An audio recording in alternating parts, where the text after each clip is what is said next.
안녕하세요. 오늘 저희는 자동차 열관리 솔루션 분야의 강자죠.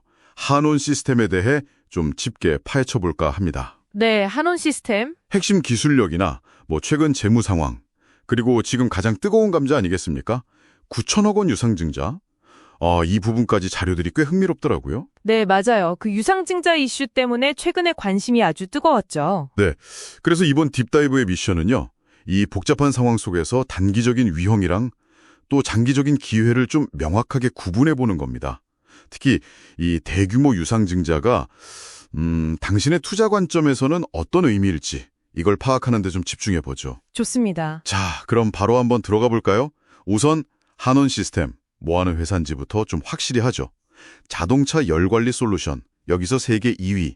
일본 덴소 바로 다음이네요. 네, 글로벌 강자죠. 그리고 보니까 내연기관차부터 전기차, 심지어 수소차까지 거의 모든 종류의 차량에 들어가는 부품 포트폴리오를 가졌다는 게 인상적이던데요. 맞습니다. 이게 요즘처럼 전기차 수요가 살짝 주춤하고 또 하이브리드가 다시 막 떠오르는 이런 시기에는 오히려 안정적인 매출 기반이 될 수 있거든요. 네, 그렇죠. 어느 한쪽에 치우치지 않았으니까. 네, 근데 이제 동시에 보자면 순수 전기차 부품만 하는 회사들보다는 기업 가치 평가에서는 조금 불리하게 작용할 수도 있는 그런 양면성이 있죠. 작년 3분기 기준으로 보면 전동화 관련 매출 비중이 한 28% 정도였어요. 그렇군요. 근데 자료들 쭉 보니까 이 회사의 진짜 핵심 경쟁력, 뭐랄까 비밀 병기 같은 거는 전동 컴프레서라고 하더라고요. 아, 네, 맞습니다. 하이브리드나 전기차처럼 이제 엔진힘을 바로 못 쓰는 차들 있잖아요.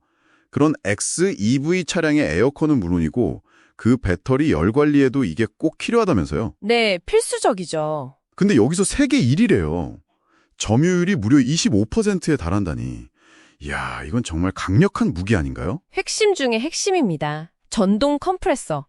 이게 단순히 시원하게 해주는 기능을 넘어서서요. 차량의 주행 효율하고 성능에 직접적으로 영향을 줍니다. 아, 효율까지요? 네, 특히 한온 시스템은 그 800V 고전압 그리고 대용량 제품 이걸 세계 최초로 양산하면서 기술적인 해자, 그러니까 경쟁 우위를 확실하게 구축했어요. 세계 최초. 네, 그래서 현대차의 EGMP 플랫폼이나 예를 들면 포르쉐 타이칸 같은 고성능 전기차에는 이게 꼭 들어가야 하는 부품이라서요.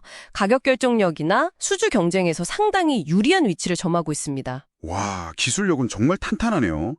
그럼 고객사는요? 현대차그룹은 당연히 있을 거고. 네, 현대기아차 외에도 포드, 폭스바겐, 그리고 요즘 뜨는 리비안 같은 곳들까지 고객사가 꽤 다변화되어 있습니다. 오, 글로벌하군요. 거기다 IRA, 그 미국의 인플레이션 감축법 때문에 말이 많았는데 여기에 대응하려고 캐나다에 신공장까지 짓고 있다면서요. 미래 투자도 하는 거잖아요. 그렇죠. 북미 시장 공략을 위한 포석이라고 봐야죠. 이렇게 보면 기술력 좋지, 고객사 탄탄하지, 미래 투자도 하고 있지. 다 좋아 보이는데 왜 최근에 주가는 그렇게 힘을 못 썼을까요? 역시 금연제인가요? 9천억 원 유상증자. 이거 좀 파헤쳐 봐야겠습니다. 바로 그 지점입니다. 그게 단기적인 고통의 핵심인데요. 과거에 마그나 유업 제어 사업부를 인수했었고 또 계속해서 설비 투자를 해왔잖아요. 네, 투자를 많이 했죠. 그러면서 이제 차입금이 계속 늘어났는데 이게 금리가 막 오르기 시작하면서 부담이 확 커진 겁니다. 제때 상환하거나 아니면 더 좋은 조건으로 차환, 그러니까 빌린 돈을 다시 빌리는 거죠. 이걸 못하면 자칫 유동성 위기로 갈 수도 있는 그런 상황이었어요. 아, 자금 압박이 정말 심했겠네요. 그래서 결국 내린 결정이 9천억 원짜리 유상증자였군요. 네, 불가피한 선택이었을 가능성이 높죠. 근데 그 규모가 신주 발행 규모가 3억 4,750만 주. 이게 기존 주식수의 51.2%래요. 절반이 넘는 거잖아요.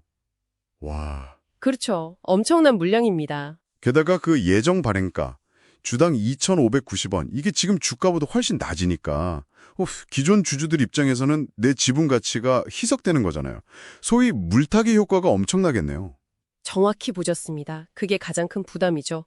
그리고 신주 배정을 위한 기준일이 11월 14일로 이제 코앞으로 다가왔습니다. 네, 얼마 안 남았네요. 이 날짜 이후에 주식을 사면 이제 신주를 받을 권리가 없어지는데 이걸 권리락이라고 하거든요. 이론적으로는 이 권리 가치만큼 주가가 좀 조정될 수 있습니다. 아, 권리락. 네. 물론 작년 3분기에 실적이 좋았어요.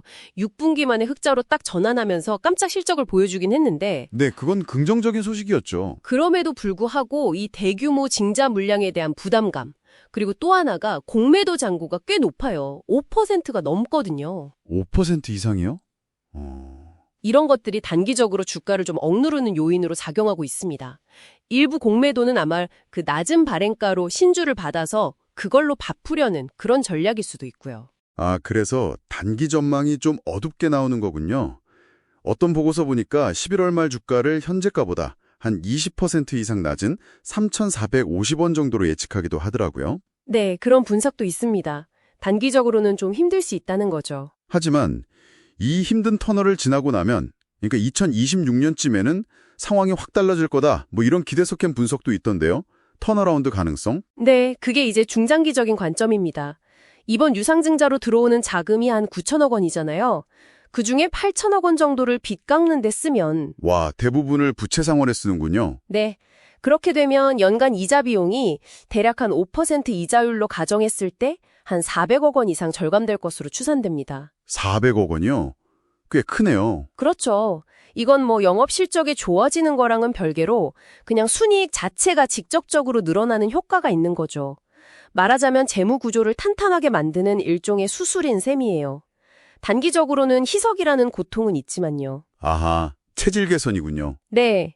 그래서 이걸 발판 삼아서 2026년에는 구조적인 흑자 전환이 가능할 거다. 이런 분석이 나오는 겁니다.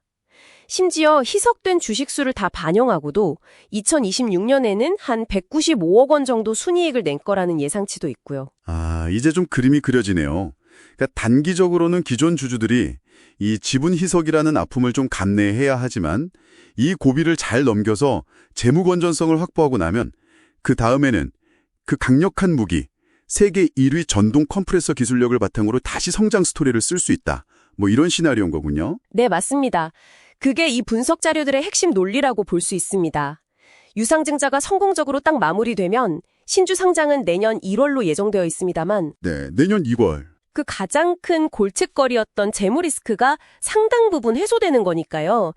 그 후에는 다시 시장의 관심이 회사의 어떤 본질적인 경쟁력, 그러니까 말씀하신 독보적인 기술력이나 북미 시장 확장 같은 그런 성장 동력으로 옮겨갈 수 있다. 이렇게 보는 거죠. 네, 정리를 좀 해보면 단기적으로는 유상증자라는 아주 큰 산을 넘어야 하는 고통이 분명히 있습니다. 하지만 이걸 잘 헤쳐나가면 재무구조가 개선되고 장기적으로는 핵심 기술 경쟁력을 바탕으로 반등을 노려볼 수 있다. 뭐 이런 분석이네요. 당장은 이 증자 과정이 제일 중요하겠군요. 맞습니다. 그리고 핵심은 이거예요. 최근에 실적이 괜찮게 나왔는데도 주가가 왜 이렇게 부진했을까? 이걸 이해하는 게 중요합니다. 현재 주가는 회사의 어떤 기초 체력, 그러니까 펀더멘탈보다는 유상증자라는 이 특정 이벤트 자체에 훨씬 더 크게 영향을 받고 있다. 이렇게 봐야 합니다. 그렇군요. 이벤트 드리븐 성격이 강하다는 말씀이시네요. 자, 그럼 마지막으로 당신께 질문 하나 던져보면서 마무리할까 합니다. 네. 한온 시스템이 아까 얘기했듯이 내연기관부터 하이브리드, 전기차까지 다 커버하는 아주 넓은 기술 포트폴리오를 가졌잖아요. 네, 그렇죠. 근데 요즘 전기차 시장 성장세가 예전만 못하다, 뭐 캐즘 현상이다 이런 얘기도 나오고 반대로 하이브리드는 다시 인기를 얻고 있고요. 이런 시장 상황 변화가 재무 안정화 이후에는 오히려 한온 시스템에게 순수 전기차 부품사보다 더 유리한 기회가 될 수도 있지 않을까요? 어떻게 생각하세요? 한번 좀 곱씹어볼 만한 질문인 것 같습니다.